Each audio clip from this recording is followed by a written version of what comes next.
All right. Hello, everyone. Good afternoon, good evening, and good morning. Welcome to the 17th session of 24 Hours for Palestine. In this session, students of American University of Kuwait's Theatre Honor Society will read excerpts from Dalia Taha's play Fireworks. And I want to thank Sahar Asaf and the collective of the theaters who initiated this event to accept the student work. My name is Haeri, and I go by Q. I'm calling you from the land of Anacostan people, which through a settler colonial project, introduction to diseases, encroachment and forced removal and erasure of traditions and cultures is now called Washington, D.C. And my students will be joined from Kuwait. In the past couple of years, I have had the privilege to work with very bright students at the American University of Kuwait.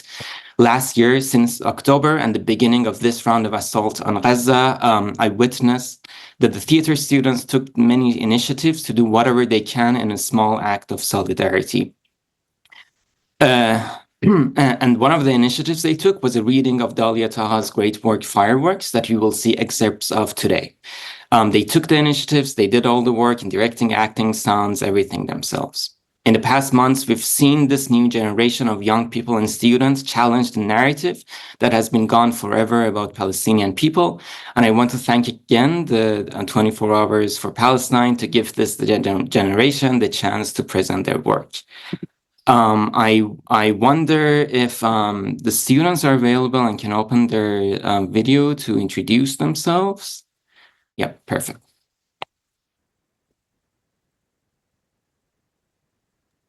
All right. Okay. Hello. We're gonna start. Hello. My name is Farida, and I did sound for the actual reading of Fireworks as we did at the AUK. My name is Nusaybah, and I played Nimra. Hi, my name is Mariam. I was the stage director and the moderator behind the actual show. I'm Mahdi Al-Mahdi, and I was the narrator.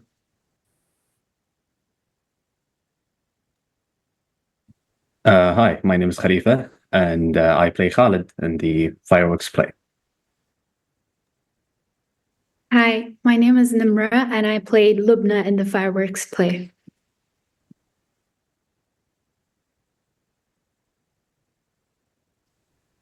Hello, my name is Seifalla, and I play as Khalil from Fireworks play. Hi, my name is Taiba, and I played Summer in the Fireworks play. Okay, perfect. Thank you, everybody. So if we can, so the excerpt's gonna take around 40 minutes, and then we're gonna have a small discussion with the students afterwards. So if we can start it, that would be great. Dalia Taha's work, Fireworks, was written in 2015, and I find it more relevant than ever right now, although it was written about another Palestinian town, not Gaza, and it was written 10 years ago. I think it's ready, so I'll see you in 40 minutes.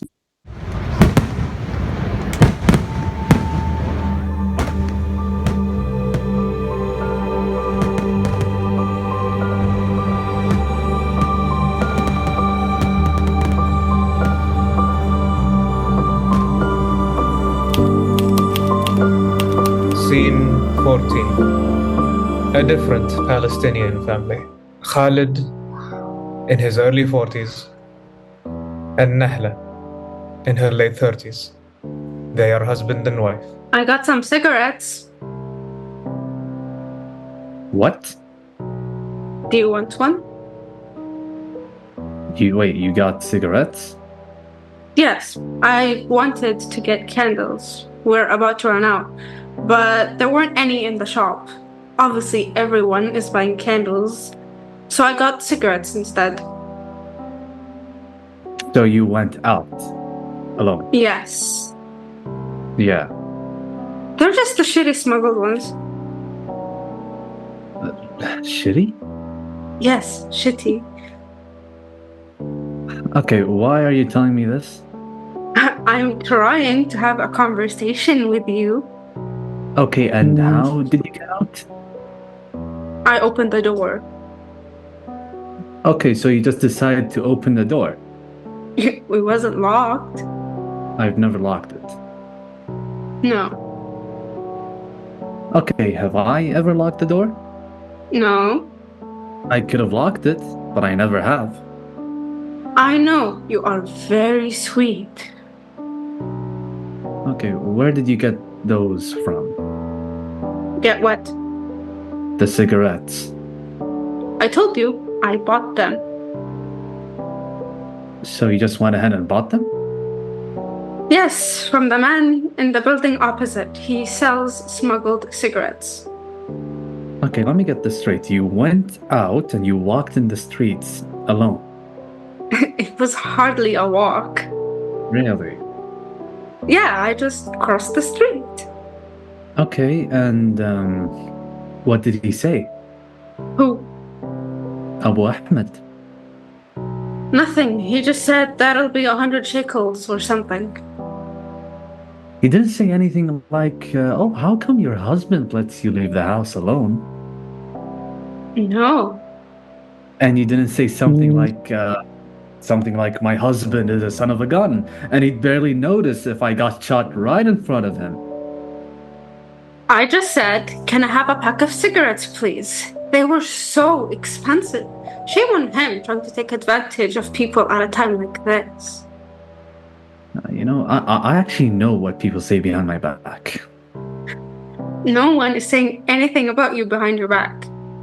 Really? Yeah, it was just a short and normal conversation between customer and salesman. He was in his pajamas and slippers. It did happen in his living room, but other than that, it was just a normal conversation you'd have with a shopkeeper.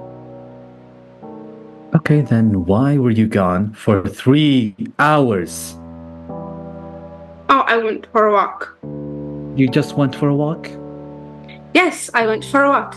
I was crossing the street and I saw it was empty and that the cars were smashed. It's the first time I've seen the street so empty, so I decided to walk. Nahla, what were you thinking going out, walking in the street? I needed to think. Think about what? Important things. Like what? Things! Like what? God? Life, war, death, the price of tomatoes, how the trees look at night, the percentage of fat, and your favorite yogurt suffering, the state of the world, children in Africa. What were you thinking about? I just had to think about what a Kalashnikov was doing in my bedroom. That is a pistol. Why would someone like you hide a Kalashnikov in my bedroom, where our children used to sleep between us? Where would someone like you get a Kalashnikov from? That's a pistol, not a Kalashnikov. A pistol, okay? Kalashnikovs are for people who want to kill. This is just a pistol to scare people with. Yeah? Yeah. Why do we have a pistol in the house then? So we can feel safe for once. Safe? Yeah, I don't even know how to use it. If you want to feel safe, why don't we leave? And go where exactly? One of the shelters, one of the school everyone is hiding. It is safe there. Everyone has left this building. It's not safe. Nowhere is safe. Only yesterday, one of them was bombed. The graveyard was bombed. His graveyard? Yes.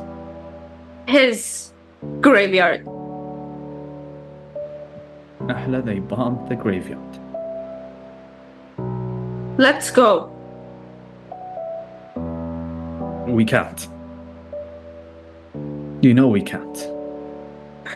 I'm going to see my son. My son who was martyred. He's not a martyr.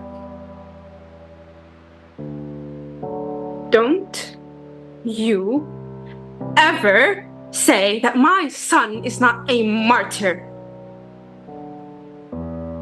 Nahla, please wait, don't go, okay? Everything's gone to shit. Where are we? We could die in any second. People you trust, they could betray you. They're crazy. We can't trust anyone. We've got to be ready. Every morning, I wake up, I cough up blood. I spit blood. My insides are rebelling. There's a revolution inside of me. And there are devils inside me spitting blood. Can you? Everything's going crazy. Nahla, he's not a martyr. He's just a boy who got killed. He got shot for no reason. Look, don't go, please. Just listen, okay? You know what? Let's make his room the way it was. Let's put his things back. I don't want my radios. I don't want them. I just throw them away. I don't care if I'm an electrician. He never even threw a stone, a simple pebble on the streets. Some crazy soldier decided he could just kill him because he could. He had the freaking power. And now he's dead. He's dead. He was killed. And he's gone now. Martyred, killed, whatever, it doesn't matter. Grave, no grave, it doesn't matter.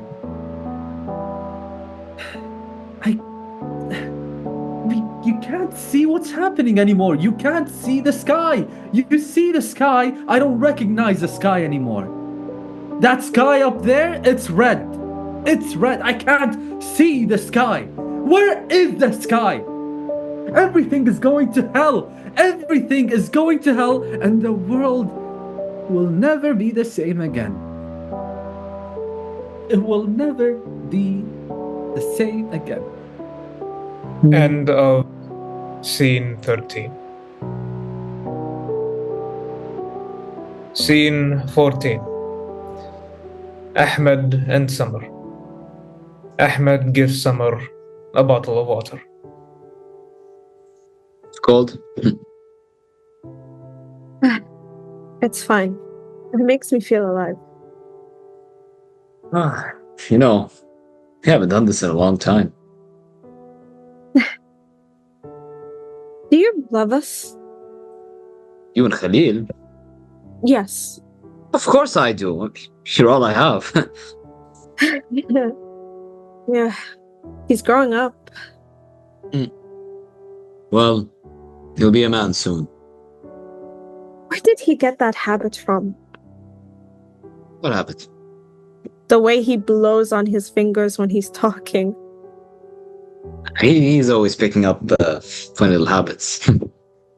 No one in my family has ever done that. None of them have ever blown on their fingers when they're talking.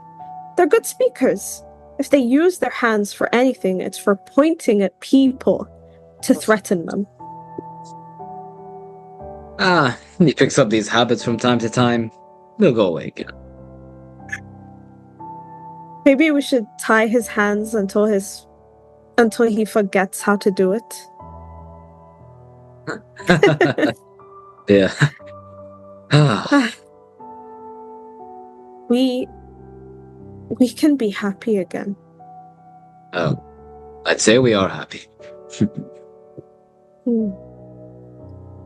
Then why do you want to blow up a restaurant? I heard you talking with your friend. What did you hear? That you want to scare them? Are you going to die? You're going to blow yourself up. Oh, I'm not gonna blow myself up. Blow yourself into 2,000 pieces so they can pick you up piece by piece? No. I'm not gonna blow myself up. Where would I even blow myself up? So, are you the one making the bomb? Do you know how to make a bomb? Where did you learn how to make a bomb? No, I'm not gonna make a bomb. We're not gonna blow anything up. I heard you saying you're going to call and threaten them. Yeah, okay, look, there's no bomb, okay? It's all made up. Is there a bomb or not? There's no bomb. There's no bomb. There's no bomb. So the restaurant will not be blown up. It won't be blown up, okay? No one's going to die? No one's gonna die. So why? So they get scared. Scared. Yes, scared. So they know what it feels like to be scared. So they know that they should always be scared. Where did you get the restaurant's number? Yeah, I got it. How did you get it? Yeah, from a friend who used to work there, okay? Work as what? Yeah, he used to work there, okay? He used to wash dishes. What if they actually believe there's a bomb? They have to believe that there's a bomb. But I thought there was no bomb. Well, they have to think that there's a bomb. That's the whole point. Don't you get it? They get scared, they run away. And we don't have to do anything. They'll get completely confused. And when that happens, they'll start getting scared, just thinking about going outside, going to a bar, or going to a cafe, or going to a movie, Why? or whatever they do. Because we don't have tanks. We don't have weapons. We don't have planes. We don't have anything. The only thing we can do is make them scared. You're just going to call a restaurant and tell them there's a bomb when there isn't? Risk our lives for that? It's just a threat. Let's scare them a bit. So they understand what it's like to be crammed into our houses, just waiting to be blown up. It's been weeks already, and God knows how long it will last. They're killing us like flies. They've destroyed our city. I went up on the roof. You can't recognize it anymore. It'll never be the same again. They've ruined everything. Have you seen what's happening? Have you seen anything on TV? Through the windows? Have you been able to sleep? There's nothing left of it. When's the last time you slept, huh? Have you even been able to sleep? There's nothing left of it. When Khalil asks questions, I don't even know what to say. I don't know what to tell him. What to teach him. And right now, when we're dying, and they're killing us just because they can. And we're silent in front of our kids' questions. They're on top of that stupid hill, watching us, watching the planes bombing us and cheering. Huh? They're cheering, alright? An hour away from here, they're just living. They're going on with their lives. Like, nothing's even happening. Because they know that nothing will ever happen to them. They're happy. They can put their children to bed and know they'll find them there in the morning. They can send their kids to school and know that they won't have to come and pick them up in pieces. They think they can do whatever they want and will forget. No. We won't forget. I'm not gonna forget, and you're not gonna forget, and Khalil is not gonna forget. He can't forget. You can forget for a while, yeah. When they're busy with their life. But it'll always come back to haunt us. We can make them scared, make them terrified, make them look over their shoulders whenever they're out, when they're on a bus, when they're having a night out, when they're on a beach, and when they're just walking about. Now just think, when I call that stupid bar, and they all get up and run like they've lost their minds. Just think of them running onto the streets with their nice dresses, their high heels, and their fancy suits, the girls with makeup running up and down the street, huh? Their face because they're scared. They'll remember what's happening down here, just an hour away. They'll think of us, And maybe they'll know. Maybe they'll stop. Maybe something buried deep inside them will finally wake up.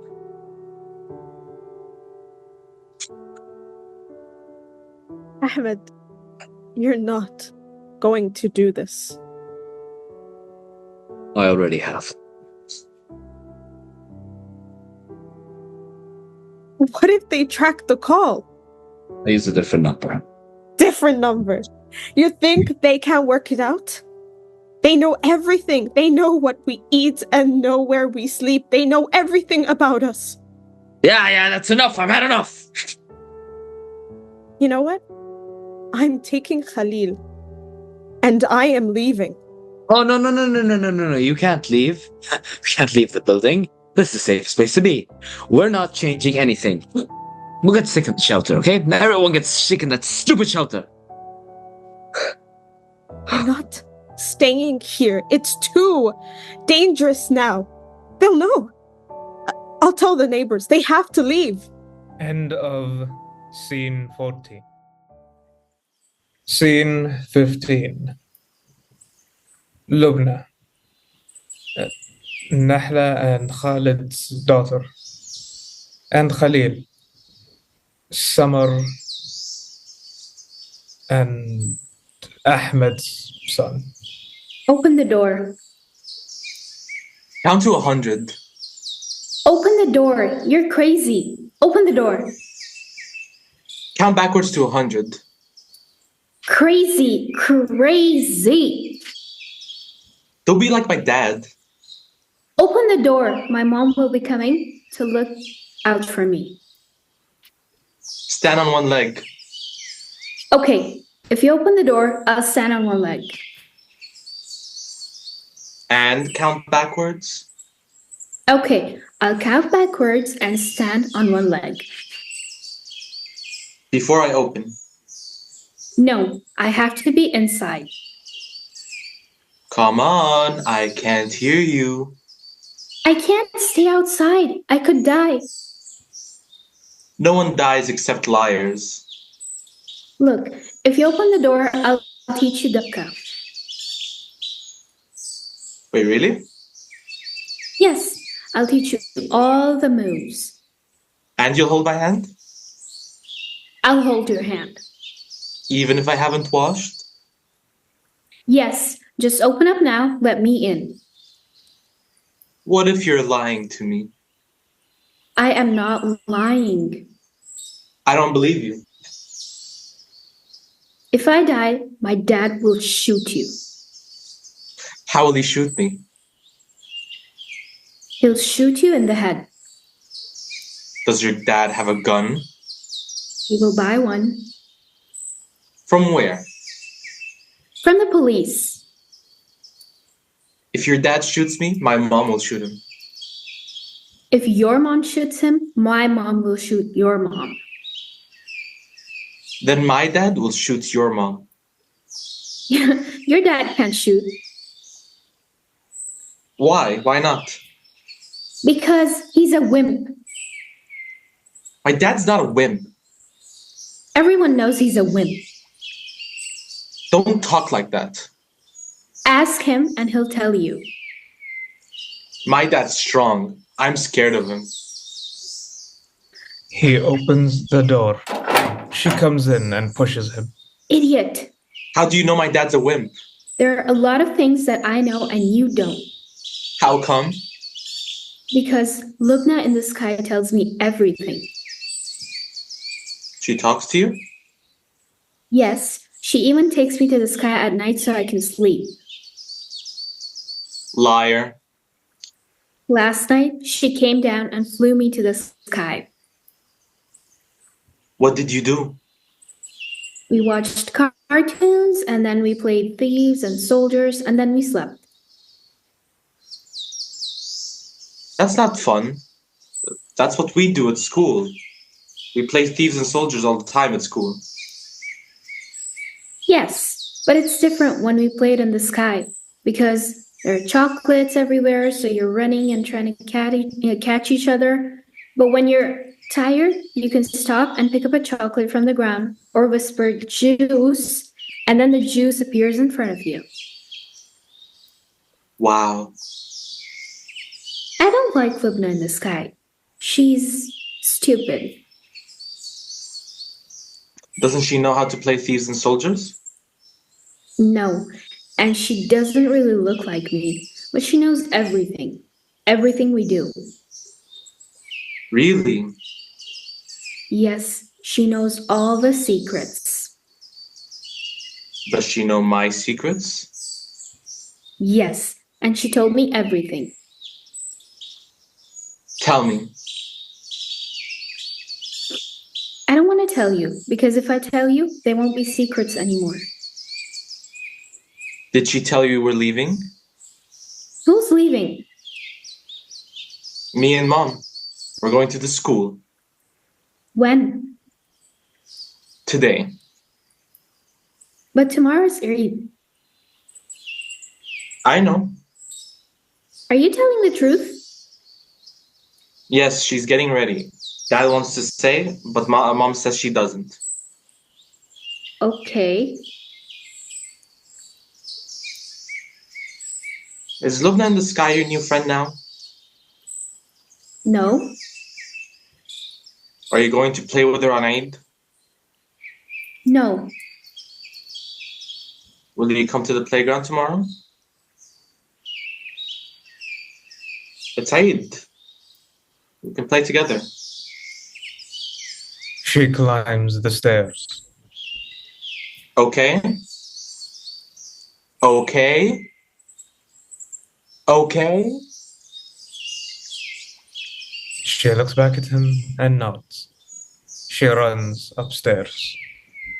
End of scene 15. Scene 16. Lubna and Khalid. Where's Mom? Mom?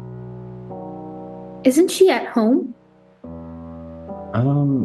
No, she went out for a little walk. She left the building? Yeah, just now, and she'll be back in a minute. Did she take the bag? The bag? Which bag? Oh yeah, the bag with the things in it. No, what an idea. Of course, she didn't take the bag. Why did you let her leave? I didn't let her. She left without telling me, and I didn't notice. She didn't tell anyone? No. She just disappeared? No, she, Will she find her way back? Of course she will. I told you she would leave. Look, Lubna, she just went out to get some candles from the shop. We've ran out. Why were you on the balcony? Just getting some fresh air. But you said I wasn't allowed to go out to the balcony because it doesn't have railings. Yeah, but You're scared she won't find her way back. I told you she's coming back. Look, I know you've been hiding things from me. What things? You don't want to tell me because you think I'm little. I know you're not little.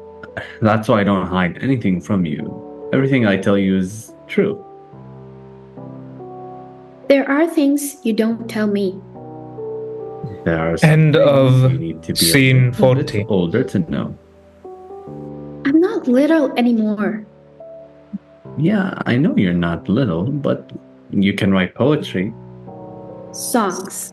Songs. Sorry. You're really not little anymore. Not just that. Blood comes out of me. Blood? Mom told me not to tell you because you faint when you see blood. But blood comes out of me. Since when? 2 days? Really? Do you actually faint? No, of course not. Me neither. Right. You're right. You really have grown up. Wow. You've grown up and you're not afraid of blood. That's why you have to start telling me things. Tell me what you want to know. I know you don't want to tell me that Mom's going crazy. Oh, that's what you think I'm hiding from you? But it's okay. I'll forgive you because I've been hiding things from you too. Oh, and what have you been hiding from me? I did not want to tell you because I didn't want you to get scared and upset. What? But I've got to tell you because you've got to know. Because we've got to look after Mom and we can't let her out. Lubna, what is it? Tell me. You know the planes in the sky? Yeah. They're not ambulance planes. They're planes which bomb people. And the sounds that we hear, it's not fireworks, it's bombs. And lots of people are dying and having their legs cut off. Okay, who told you that? I know. Everyone knows apart from you, Dad. Because you haven't left the house since Ali died. Lubna, you must not talk like this, okay? Why not? Because Mom will come back and we can't talk about these stuff around here. We've got to always talk about nice things. Because she's scared? Because she's scared and we've got to help her and we can't think about those things in front of her. I don't think about them all the time. Just sometimes before I go to sleep. Well, you should think about something else. Like what? Think about Lubna in the sky and the magic tape I showed you. The magic tape is not really magic. We can get bombed and died, too. What, And now, there will be no one left in the building apart from us, because the neighbors upstairs are leaving too. They're leaving? Yes, Khalil and his mom are leaving. Where are they going? To a shelter. Okay, do you want us to leave?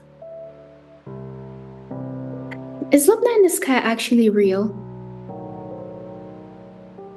Of course she's real, yeah. It's rain tomorrow and it will all stop, won't it? We don't have to leave. Yes, that's right. And it's 8 tomorrow and it will all stop. It's 8 tomorrow and it'll all stop. It's 8 tomorrow and it'll all stop. End of Scene 16. Scene 19. Khalid and Ahmed speaking with each other after Samar and Khalil have left the apartment. Beautiful day, isn't it? Yeah. Lovely. Yeah. Not too hot. It's lovely. Not a cloud in the sky. You know, Khalil, he was born in the spring. Was he? Well, not exactly born in the spring. It felt like spring. The weather was like this. Yeah, he loved it when it was like this. It's lovely. Glorious. So clear. You know, he never said it. He loved it when it was clear. Sure he did. Yeah, he never said it, but I knew. It's absolutely lovely. I was telling my wife how lovely it was. I'm really happy. Well, I'm happy too. Khalil would be happy. Ali would be happy. Khalid walks around, pacing. Ahmed is looking out of the window. Khalid sits down. I forgot his name. You know? I forgot my baby boy's name. I forgot his name, and I have to go to his grave to remember his name. To read his name on the gravestone. I have to go to the cemetery and pretend that there is a cemetery. I have to pretend that I lost my baby child. I have to pretend that I forgot my baby boy's name. I have to pretend that I'm not lying on the floor and watching the sky. I have to pretend that the screams I hear every day is just coming from the TV. I have to pretend that his grave is as small as a pebble. I have to pretend that they didn't put his body in a plastic bag. I have to pretend to watch them collecting the bits of his body on the TV. I have to pretend that the children who are running down the streets are chasing a clown. I have to sew up his wounds with my bare hands. I forgot my baby boy's name. He gets out a pistol and tries to shoot himself. He can't do it. Finally, he throws the pistol to the floor and starts crying. Ahmed hugs him. The two men cry.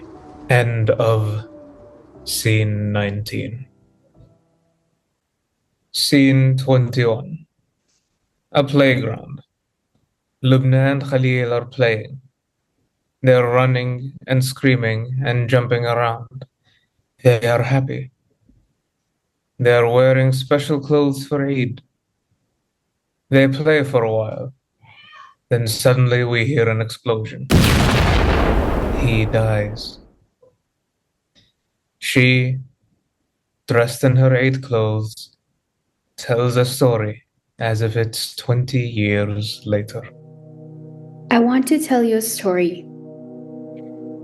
It's actually a poem I tried to write 20 years ago. The poem is about a little boy and a little girl. One day, someone said to the girl, "Look, can you see the point where the sky meets the sea? That's where the heaven is." And the girl loved heaven because it was really beautiful and no bad people lived there.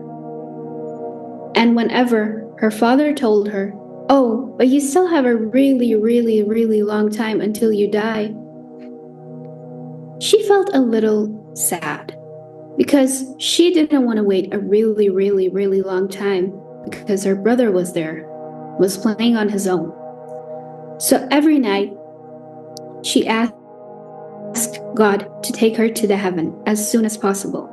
And every night, she imagined how the angels would come down and fly her up to the sky.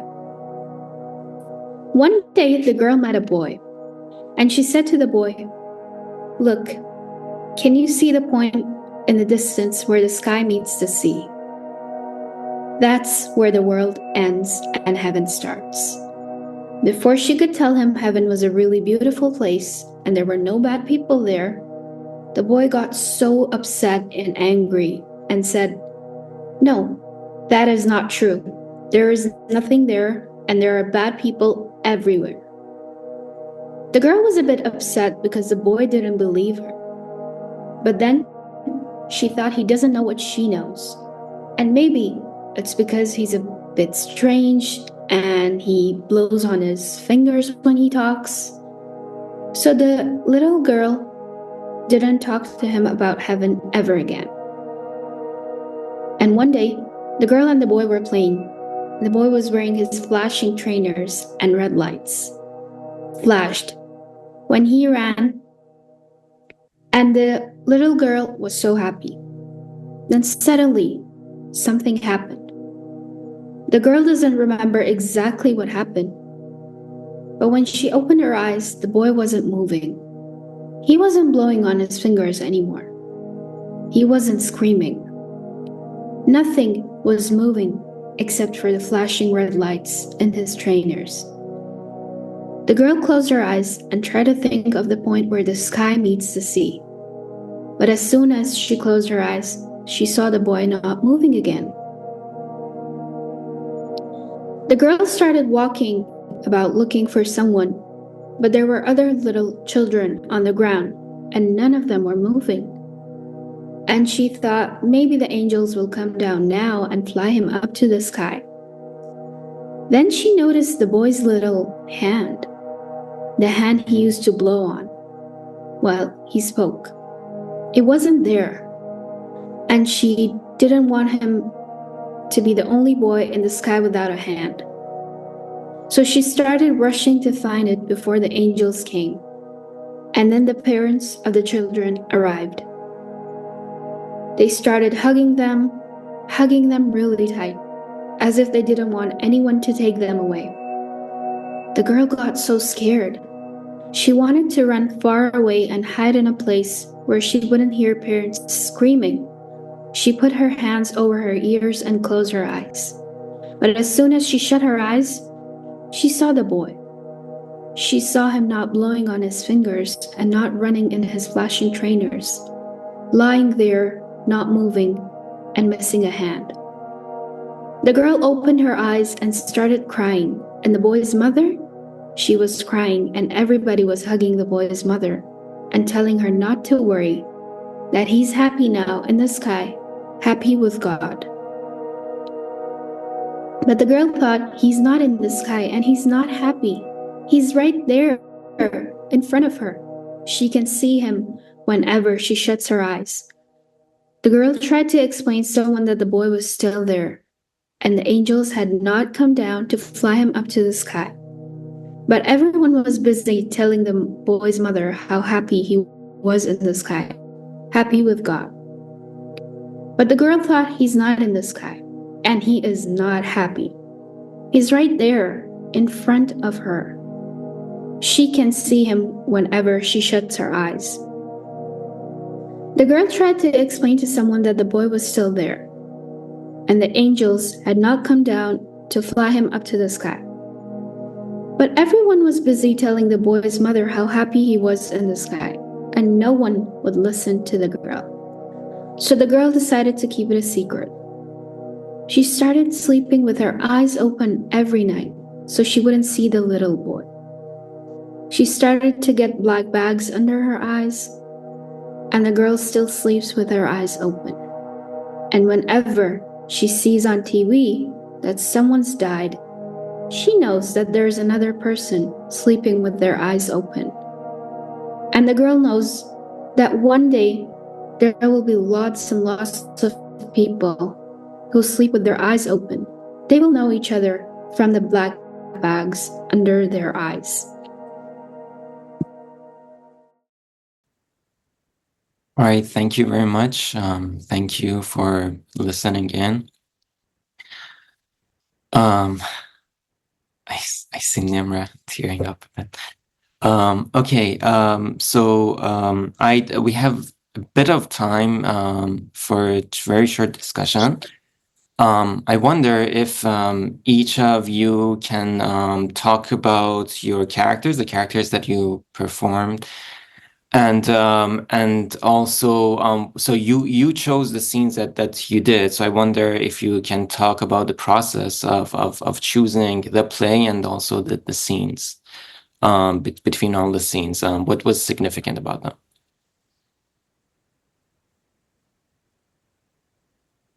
So, okay, I'll start.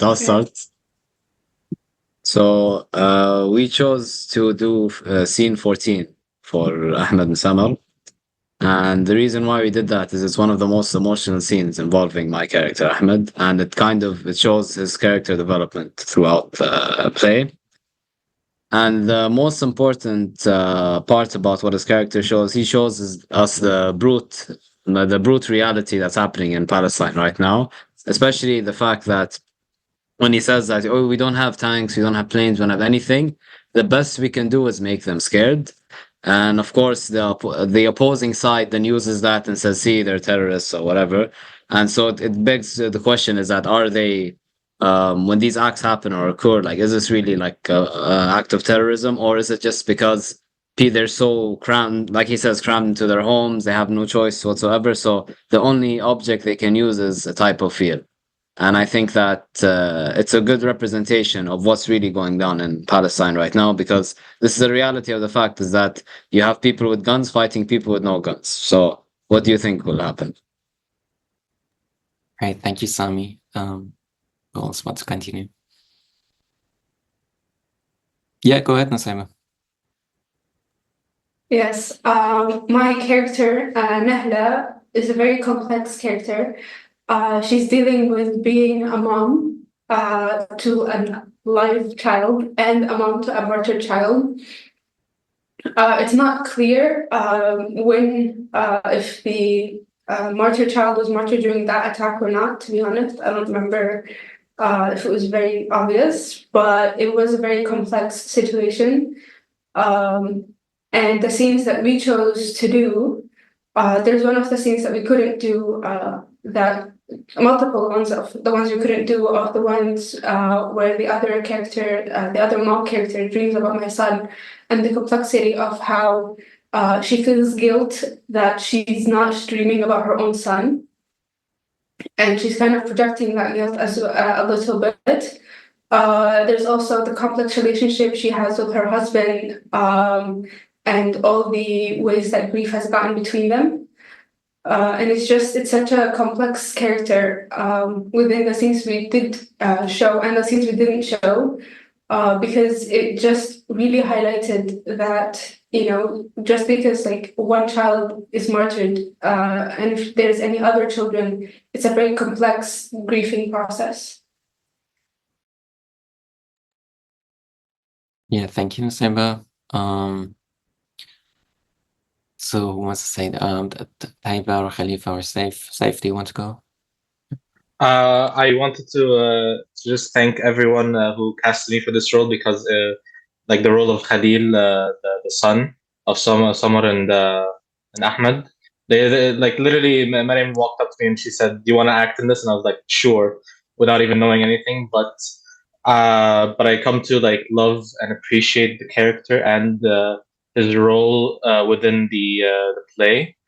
I also like, I know we cut out a lot of scenes involving Khalil and Lubna, mostly having their childish antics, and I think that those childish antics were a bit important, just so they can sow attachment with Lubna and Khalil, so that like when he actually does die in the end, it truly does hurt, because it feels like you lost a friend, which is what people are constantly experiencing in Palestine. And I just like the character. I related to his goofiness, yeah. And yeah. Sure. Thank you, Saif. Khalifa, do you want to? It is important to note that this play was set in 2015 or 12, I think. And this was in Dalia Taha's image and imagination that this is how Palestine is going on right now. This was probably nearly 10 years ago, and this is very different than what it is today.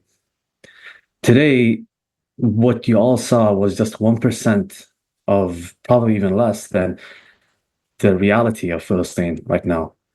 And I'll use an example. Khalid, my character, he was basically pretending that everything is fine, even though there was a lot going on in his hometown, pretending that everything is fine and influencing his daughter and his wife that, hey, there's nothing going on. We're safe and everything is okay.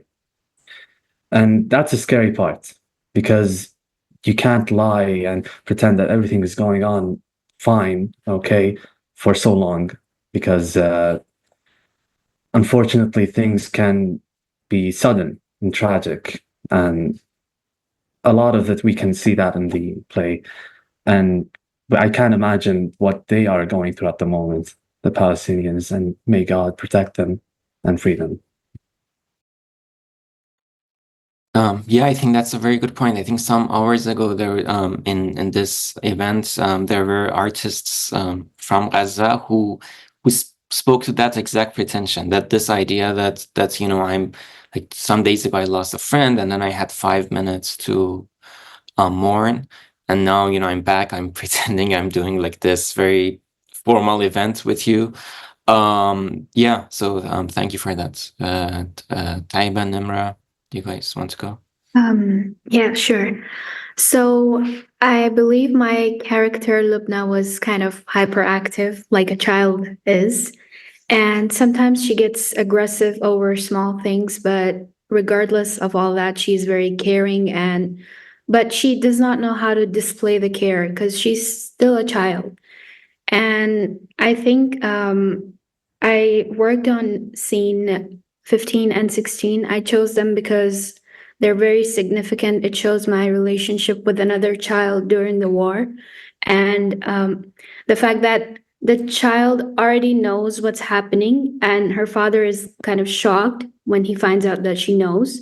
So I think this is the reality of the war that's happening right now. Children are going through a lot of trauma, and most of the parents are unaware about it, unfortunately, since they don't have any resources to get them some help.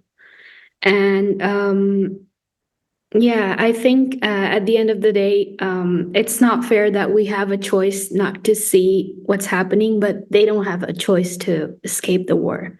So I just hope it gets better, and inshallah, that's it. Inshallah. Thank you, Nimra. Taiba? Yeah, one thing that I really liked about Dalia Taha was how she wrote the mothers. Because usually in media, the mothers, especially when people are talking about war, they kind of are not mentioned as much.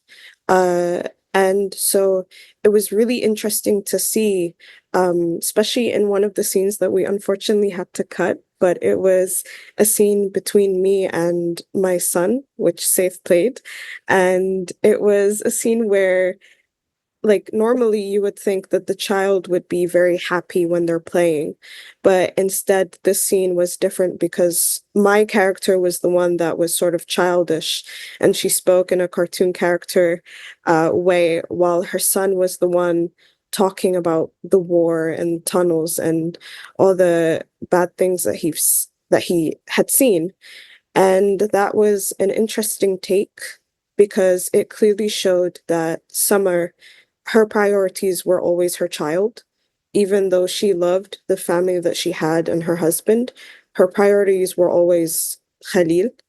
And so having to explore that as a woman who is not a mother yet was very hard. And I always get very emotional, like everyone else, in the end scene when Khalil does pass away. But it always hit me more because during the time of rehearsals, I actually started seeing Saif as my own son. And I had that motherly love to him. And even when we had to stop acting, I was still treating him like my son. And so that ending I can never imagine any mother going through that pain, and especially because my mother is half Palestinian and my grandma was Palestinian, and having them carry that pain, and I know that it's generational, and it's unimaginable, the grief and pain that Palestinians have to go through. Yeah, thank you, Taiba. So, as you just mentioned, you have Palestinian background, and so all of you are coming from very diverse backgrounds. So you're like Palestinians, Egyptians, Lebanese, German, Kuwaitis. If I'm saying right, the people in this room, I wonder what themes resonated with you in this play. You coming from different backgrounds. Yeah, Nusaybah, go ahead. Yeah, I think something that struck me the most, but I think it also struck all of us, especially Mariam and Khalifa, who were in the class when we took this play, is the themes that it's kind of mirroring a lot of what we're seeing on our social media. And like it's just currently like seeing that it's repeated. There's one line in the scene that Taiba mentions about her with her son playing, and they mention a father who had to pick up his children in a plastic bag. And we saw that in the beginning of the attacks as well. So it was very hard to like kind of picture that, and it kind of struck me. It took a while for it to like hit me. It was like last night that I was like, oh yeah, like we saw that. This kind of mirroring stuff of things we've seen on our screens nowadays and stuff, it was just really tough.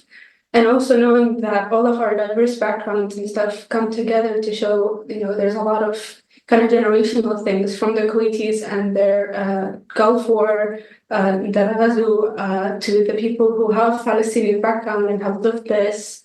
It was just a lot of, kind of combined sympathy and empathy kind of with the characters that we played.